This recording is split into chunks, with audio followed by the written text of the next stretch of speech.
नमस्कार, हिंदी प्रतियोगिता के यूट्यूब चैनल में आपका स्वागत है। आज हम डिस्कस करेंगे हिंदी साहित्य के 125 मोस्ट इम्पोर्टेंट क्वेश्चंस। तो वीडियो को ध्यान से देखें और एंड तक बने रहें ताकि आपका कोई भी प्रश्न छूटे ना। तो शुरू करते हैं। पहला प्रश्न है, भारत में लखनऊ में प्रगतिशील लेखक संघ की स्थापना कब हुई थी? तो भारत में प्रगतिशील लेखक संघ की स्थापना जो है 1936 में हुई थी। ऑप्शन नंबर 20 का सही आंसर है। अगला प्रश्न है, प्रगतिवाद के अंतर्गत कौन सा विचार मान्य नहीं है? तो प्रगतिवाद के अंतर्गत जो है वो रूपवाद मान्य नहीं है। ऑप्शन नंबर सी इसका सही आंसर है। अगला प्रश्न है, तार सप्तक के संपादक कौन रहे हैं?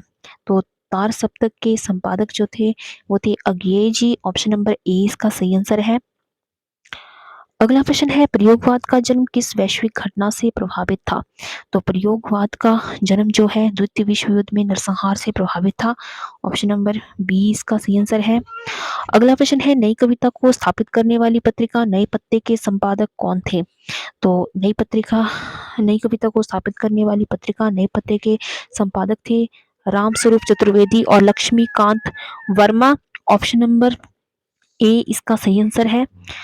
अगला प्रश्न है, संशय की एक रात भान पाखी सुनो बोलने दो चिड़ को किसकी रचनाएं हैं? तो ये रचनाएं हैं नरेश मेहता की। ऑप्शन नंबर डी इसका सही आंसर है। अगला प्रश्न है, संसद से सड़क तक कल सुनना मुझे किसकी रचनाएं हैं? तो संसद से सड़क तक कल सुनना मुझे जो है सुदामा पांडे धूमिल की रचनाएं हैं। ऑप्शन नंबर 20 का सही आंसर है। अगला प्रश्न है, दक्षिणी गद्य की प्रथम रचना मीराजुल आशकीन के लेखक कौन थे? तो दक्षिणी गद्य की रचना मीराजुल आशकीन के जो लेखक थे वो थे ख्वाजा बंदे नवाज गेसुदराज। ऑप्शन नंबर सी इसका सही आंसर है। अगला प्रश्न है, हिंदी का पहला साप्ताहिक समाचार पत्र कौन सा था? तो हिंदी का पहला साप्ताहिक समाचार पत्र था Udant Martand. Option number A इसका सही आंसर है। अगला प्रश्न है, सुधाकर समाचार पत्र के संपादक कौन थे? तो सुधाकर समाचार पत्र के संपादक थे तारा मोहन मैत्र। ऑप्शन नंबर सी इसका सही आंसर है। अगला प्रश्न है, भ्रूण हत्या निबंध में से निम्न में से किसने लिखा है? तो भ्रूण हत्या निबंध जो है वो भारतेंदु जी का लिखा हुआ निबंध है। ऑप्शन नंबर 20 का सही आंसर है। अगला प्रश्न है, मजदूरी और प्रेम कन्यादान सच्ची वीरता निबंधों का लेखक कौन है? तो मजदूरी और प्रेम कन्यादान सच्ची वीरता निबंधों का जो लेखक है वो है अध्यापक पूरण सिंह। ऑप्शन नंबर ए इसका सही आंसर है। अगला प्रश्न है, शुक्लोत्तर युग का श्रेष्ठ निबंधकार है? तो शुक्लोत्तर युग का श्रेष्ठ निबंधकार माने जाते हैं Harish Hazari Prasad Dwivedi ji. Option number C इसका सही आंसर है। अगला प्रश्न है, परीक्षा गुरु उपन्यास का लेखक कौन है? तो परीक्षा गुरु उपन्यास के जो लेखक हैं वो है श्रीनिवास दास। ऑप्शन नंबर ए इसका सही आंसर है। अगला प्रश्न है, कितने पाकिस्तान किसका उपन्यास है? तो कितने पाकिस्तान उपन्यास है कमलेश्वर का। ऑप्शन नंबर ए इसका सही आंसर है। आगे है, आपका बंटी और महाभोज के रचयिता कौन है? तो आपका बंटी और महाभोज की जो रचयिता है वो है मन्नू भंडारी। ऑप्शन नंबर 20 का सही आंसर है। अगला प्रश्न है, रानी केतकी की कहानी के लेखक कौन है? तो रानी केतकी की कहानी के लेखक है इंशाअल्लाह खान। ऑप्शन नंबर सी इसका सही आंसर है। प्रेमचंद का पहला कहानी संग्रह सोजे वतन किस सन में प्रकाशित हुआ था? तो सोजे वतन जो है 1907 में प्रकाशित हुआ था। ऑप्शन नंबर ए इसका सही आंसर है।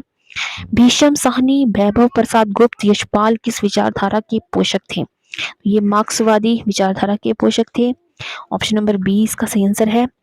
किस विद्वान की मान्यता है कि नाटक का उदय कठपुतली नृत्यों से हुआ है? तो डॉक्टर पिशल का जो ये मान्यता है कि नाटक का उदय कठपुतली नृत्यों से हुआ था। ऑप्शन नंबर ए इसका सही आंसर है। अगला प्रश्न है, मोहन राकेश के नाटक आषाढ़ का एक दिन का नायक कौन है? तो मोहन राकेश का नाटक है आषाढ़ का एक दिन, इसका नायक है कालिदास। ऑप्शन नंबर बी इसका सही आंसर है। अगला प्रश्न है, दीपदान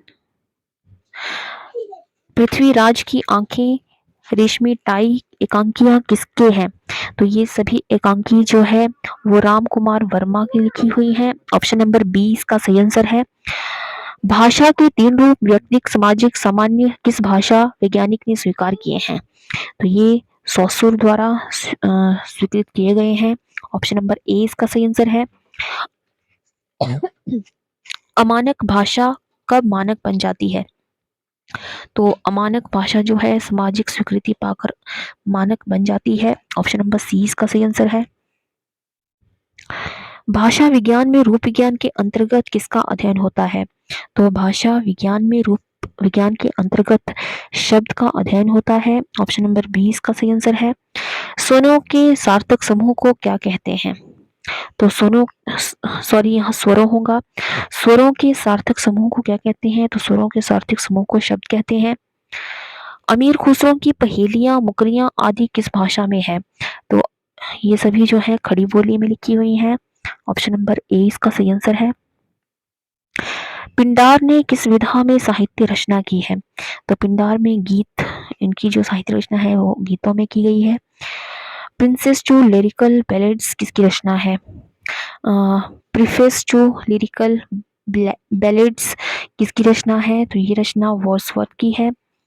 ब्लैकमोर काव्य भाषा में किसे सर्वाधिक महत्वपूर्ण मानते हैं? तो ये व्यंग्य विरोधाभास जो है काव्य भाषा में सर्वाधिक महत्वपूर्ण मानते हैं। ऑप्शन नंबर बी इसका सही आंसर है। अरस्तु के अनुसार त्रासदी में कवि किसका अनुकरण करता है? तो अरस्तु के अनुसार त्रासदी में कवि जो है कार्यरत मनुष्य का अनुकरण करता है। हॉरेस की रचना को व्यवस्थित कर आर्स पोएटिका नाम किस विद्वान ने दिया? तो ये नाम क्विंटिलियन का दिया गया है। ऑप्शन नंबर ए इसका सही आंसर है।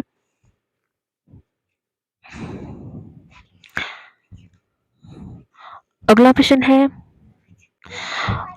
है अधोलिखित ग्रंथों में भारतीय इतिहास में कौन सा प्राचीनतम माना जाता है? तो सबसे प्राचीनतम ग्रंथ जो है वो है ऋग्वेद। ऑप्शन नंबर बी इसका सही आंसर है। आल्हा किस ऋतु में गाए जाते हैं? तो आल्हा जो है वो वर्षा ऋतु में गाए जाते हैं। ऑप्शन नंबर ए इसका सही आंसर है। स्वयंभू ने किस भाषा में रचना की?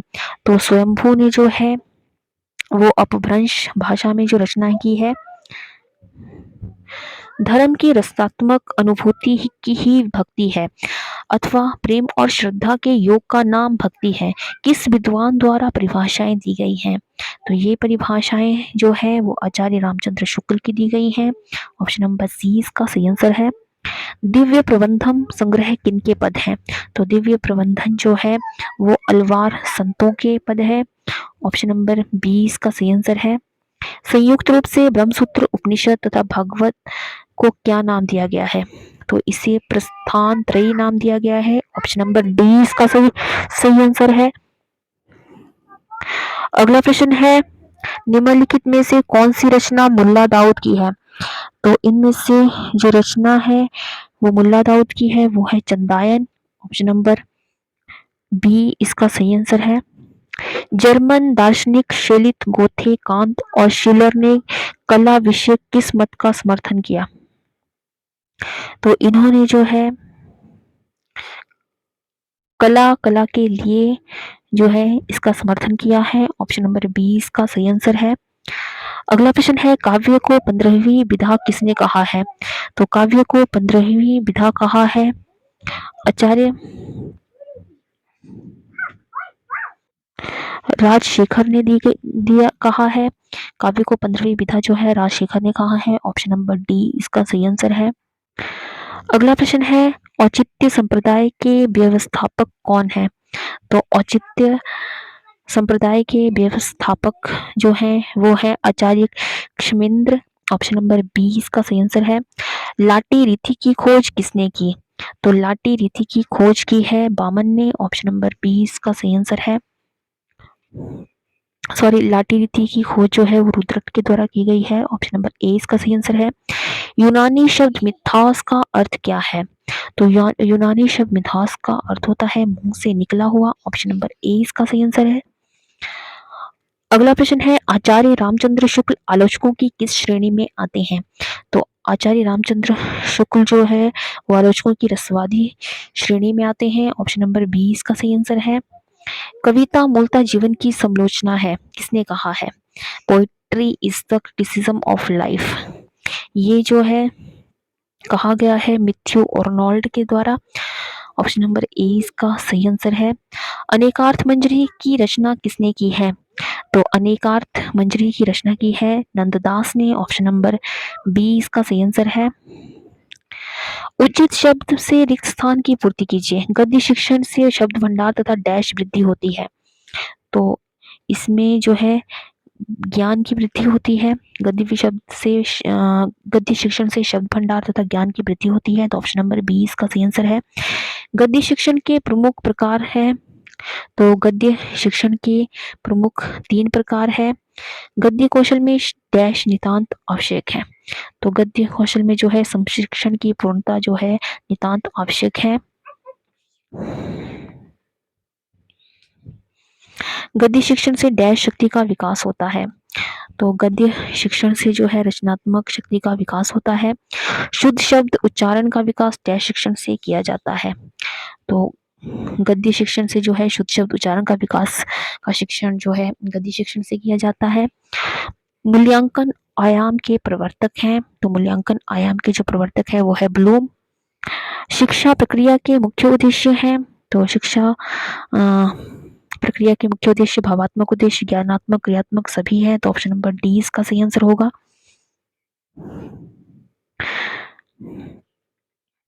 माधव हम परिणाम निराला किसकी पंक्ति है?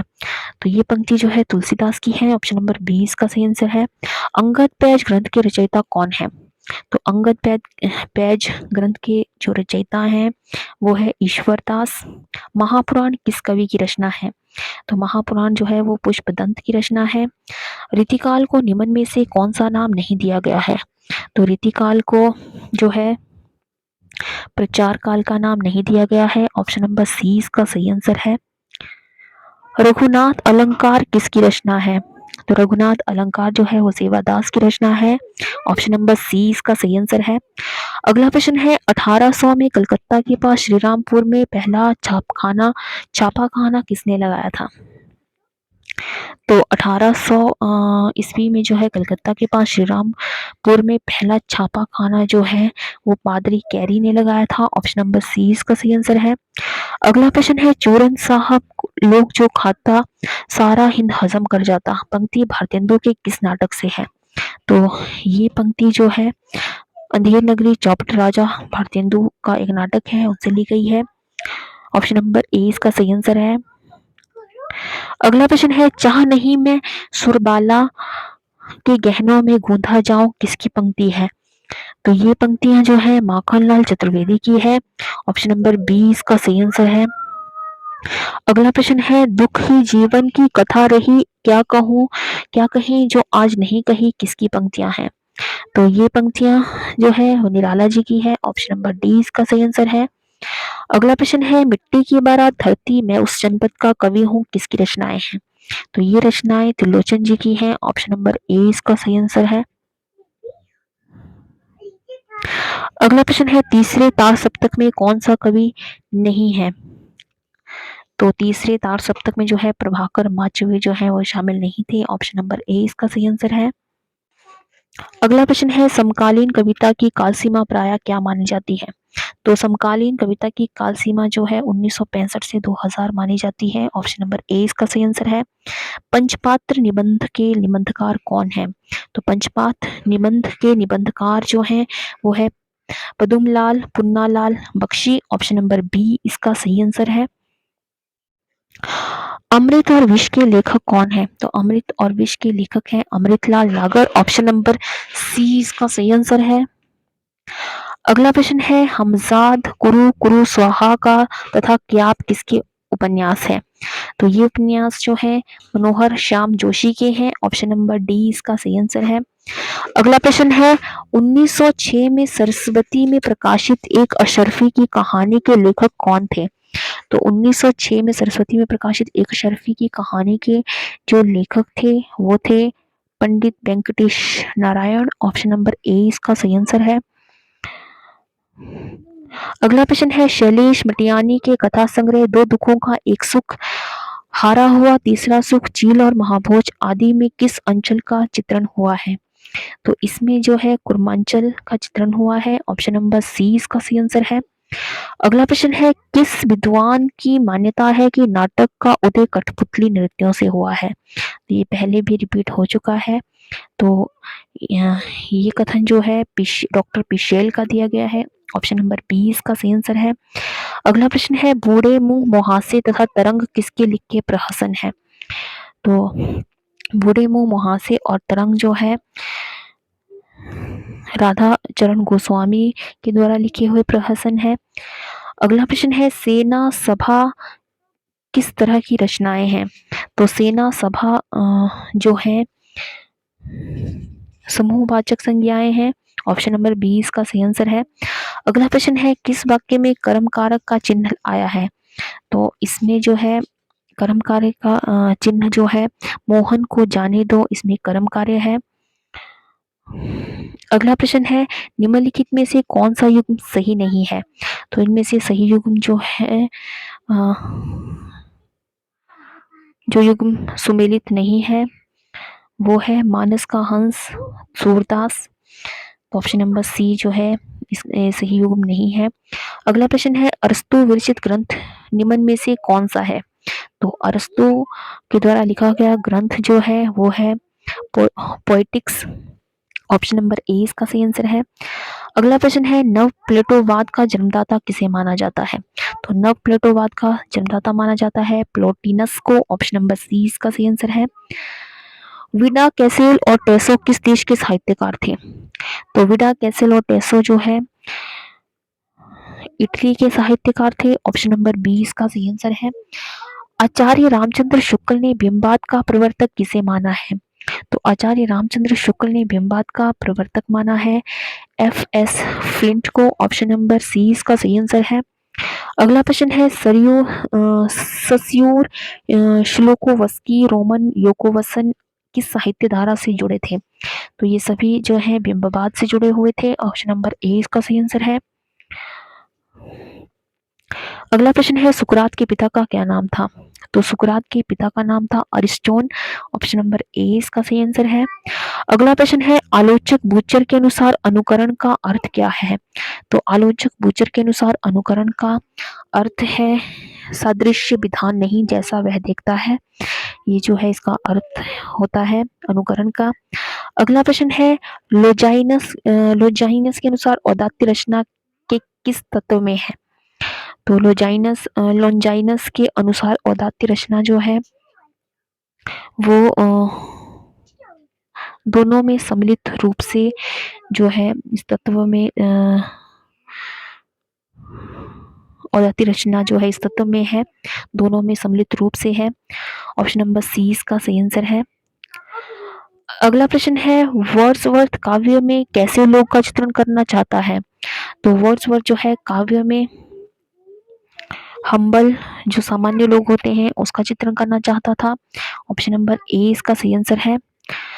कॉलरिज और वर्ड्सवर्थ ने किस काव्य धारा को स्थापित किया? तो इन्होंने स्वच्छंदतावादी काव्य धारा को स्थापित किया था। ऑप्शन नंबर ए इसका सही आंसर है। अगला प्रश्न है, बालकों के आकलन का आधार होता है। तो बालकों के आकलन का जो आधार है वो है पाठ्य वस्तु। ऑप्शन नंबर ए इसका सही आंसर है। अगला प्रश्न है, कृष्ण का सर्वप्रथम उल्लेख किस रचना में मिलता है? तो कृष्ण का सर्वप्रथम उल्लेख जो है वो मिलता है ब्रह्मचरित में। ऑप्शन नंबर सी इसका सही आंसर है। अगला प्रश्न है, खने खने नैन कौन अनुसरई किस कवि की पंक्ति है? तो ये पंक्तियां विद्यापति की है। ऑप्शन नंबर ए इसका सही आंसर है। अगला प्रश्न है इनमें से अष्टछाप का कवि कौन नहीं है? तो इनमें से जो है अष्टछाप का कवि नहीं है नरोत्तम दास जो है अष्टछाप के कवि नहीं है। ऑप्शन नंबर सी इसका सही आंसर है। अगला प्रश्न है, भाषा योग विशिष्ट के रचयिता कौन है? तो भाषा योग विशिष्ट के रचयिता है राम प्रसाद निरंजनी जी। ऑप्शन नंबर बी इसका सही आंसर है। अगला प्रश्न है, नए जमाने की मुकरी के लेखक कौन है? तो नए जमाने की मुकरी के जो लेखक हैं वो हैं option number C Pratap Narayan Mishra. अगला प्रश्न है, हिंदी रंगमंच का जनक किसे माना जाता है? तो हिंदी रंगमंच का जनक जो है वो माना जाता है भारतेंदु हरिश्चंद्र को। ऑप्शन नंबर बी इसका सही आंसर है। अगला प्रश्न है मैथिली शरण गुप्त, गोपाल शरण सिंह, गया प्रसाद शुक्ल किस युग के कवि माने जाते हैं? तो ये सभी कवि द्विवेदी युग के माने जाते हैं। ऑप्शन नंबर बी इसका सही आंसर है। अगला प्रश्न है राष्ट्रीय वीणा, त्रिशूल तरंग किसकी रचनाएं हैं? तो ये दोनों रचनाएं गया प्रसाद शुक्ल स्नेही जी की हैं। ऑप्शन नंबर ए इसका सही आंसर है। अगला प्रश्न है वासवदत्ता, युगधारा और कुणाल किसकी रचनाएं हैं? तो ये रचनाएं हैं सोहनलाल द्विवेदी की। ऑप्शन नंबर ए इसका सही आंसर है। अगला प्रश्न है जब वेदना के आधार पर स्वानुभूतियों की अभिव्यक्ति होने लगी तो उसे हिंदी में छायावाद के नाम से अभिहित किया गया।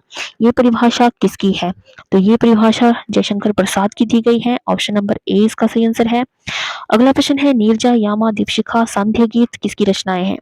तो नीरजा, यामा, दीपशिखा, सांध्य गीत जो रचनाएं हैं ये दी गई हैं ऑप्शन नंबर डी महादेवी जी की। ये रचनाएं जो है महादेवी वर्मा जी की हैं। ऑप्शन नंबर डी इसका सही आंसर है। अगला प्रश्न है छायावाद की बृहत्त्रयी में कौन सा कवि नहीं है?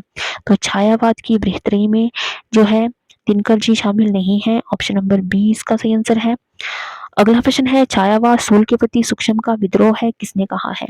तो छायावाद सूल के प्रति सूक्ष्म का विद्रोह है ये कहा है डॉक्टर नागेंद्र ने। ऑप्शन नंबर सी इसका सही आंसर है।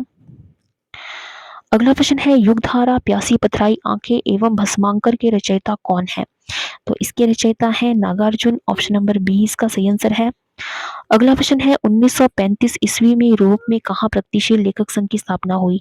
तो 1935 में यूरोप में प्रगतिशील संघ की स्थापना जो है वो हुई थी पेरिस में। ऑप्शन नंबर ए इसका सही आंसर है। अगला प्रश्न है प्रगतिवादी काव्य दृष्टि क्या है? तो प्रगतिवादी काव्य दृष्टि है वर्ग चेतना प्रधान। ऑप्शन नंबर ए इसका सही आंसर है। अगला प्रश्न है निम्न में से प्रथम तार सप्तक में कौन सा कवि नहीं है? तो निम्नलिखित में से प्रथम तार सप्तक में जो है जो कवि शामिल नहीं थे वो है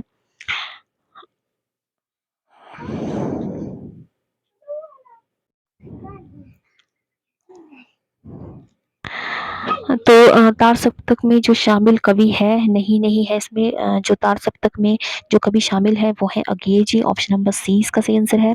अगला प्रश्न है डॉक्टर शंभूनाथ सिंह के अनुसार नवगीत परंपरा के सूत्रधार कौन है? तो डॉक्टर शंभूनाथ के अनुसार नवगीत परंपरा के सूत्रधार हैं ऑप्शन नंबर बी अज्ञेय जी। अगला प्रश्न है धर्मवीर भारती और लक्ष्मीकांत वर्मा ने नई कविता की किस पत्रिका का संपादन किया है? तो इन्होंने धर्मवीर भारती और लक्ष्मीकांत वर्मा ने नई कविता की पत्रिका है निकष इसका संपादन किया है। ऑप्शन नंबर ए इसका सही आंसर है। अगला प्रश्न है इतिहास पुरुष धरती और स्वर्ग के लेखक कौन है? तो इतिहास पुरुष धरती और स्वर्ग के जो लेखक हैं वो हैं doctor Devraj. Option number B इसका सही आंसर है। अगला प्रश्न है समकालीन कविता की काल सीमा प्राय क्या मानी जाती है? तो समकालीन कविता की काल सीमा प्राय मानी जाती है 1965 से 2000 तक। ऑप्शन नंबर ए इसका सही आंसर है। अगला प्रश्न है मैथिली गद्य की प्रथम रचना किसे माना जाता है? तो मैथिली गद्य की प्रथम रचना माना जाता है वर्ण रत्नाकर ज्योतिश्वर रचित। ऑप्शन नंबर सी इसका सही आंसर है।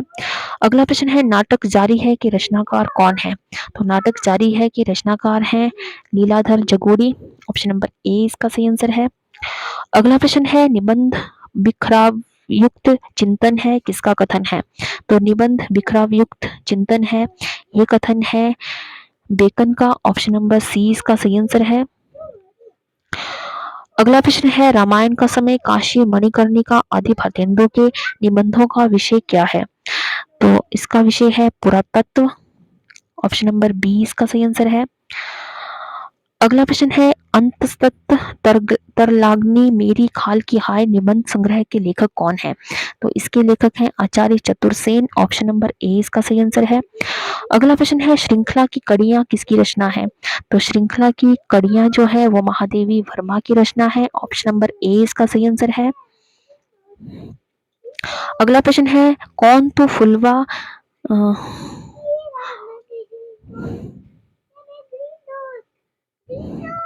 कौन तू फुलवा बीनन हारी के रचयिता कौन है?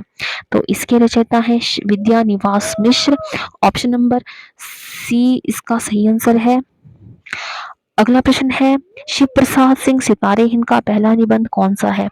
तो उनका पहला निबंध है कुटज। ऑप्शन नंबर ए इसका सही आंसर है। अगला प्रश्न है परीक्षा गुरु उपन्यास कब लिखा गया? तो परीक्षा गुरु उपन्यास जो है वो लिखा गया था 1882 में। ऑप्शन नंबर ए इसका सही आंसर है।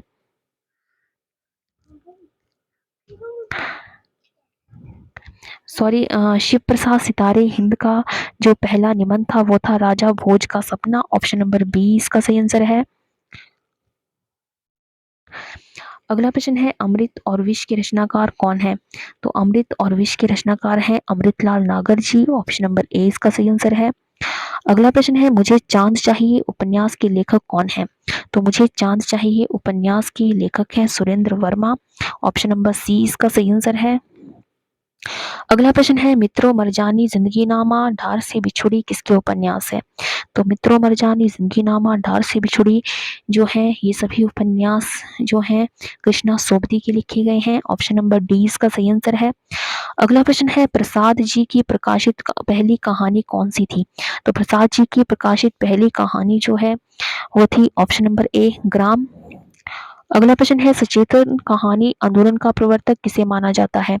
तो सचेतन कहानी प्रवर्तक आंदोलन का प्रवर्तक माना जाता है महीप सिंह को। ऑप्शन नंबर सी इसका सही आंसर है। अगला प्रश्न है नई कहानी का आरंभ किसकी कहानियों से माना जाता है? तो नई कहानी का आरंभ जो है वो निर्मल वर्मा की कहानी से माना जाता है। तो ऑप्शन नंबर बी इसका सही आंसर है। तो ये थे आज के मोस्ट इम्पॉर्टेंट हिंदी साहित्य के मोस्ट इम्पॉर्टेंट क्वेश्चंस। तो आई होप आपको ये वीडियो पसंद आया हो, तो वीडियो को लाइक करें और ज़्यादा से ज़्यादा शेयर करें। और अगर आपने चैनल को सब्सक्राइब नहीं किया है तो चैनल को सब्सक्राइब करना बिल्कुल ना भूलें। और एक और बात है, इससे पहले पिछली वीडियो में जो लास्ट के जो 3 क्वेश्चन थे वो शायद उसके आंसर कुछ गलत हो गए हैं बाय मिस्टेक, तो इसके लिए मैं आपसे माफ़ी चाहती हूँ। तो और आज की वीडियो में अगर आपको लगे कि कोई क्वेश्चन गलत है तो ज़रूर कमेंट करें ताकि किसी को गलत इन्फॉर्मेशन ना मिले। तो वैसे तो ये सारे आंसर जो हैं फाइनल आंसर की के अकॉर्डिंग ही बताए गए हैं, लेकिन पिछली वीडियो में शायद कुछ गलती से 2-3 क्वेश्चन जो है उसके आंसर आपको गलत मिले हों। तो उसके लिए मैं आपसे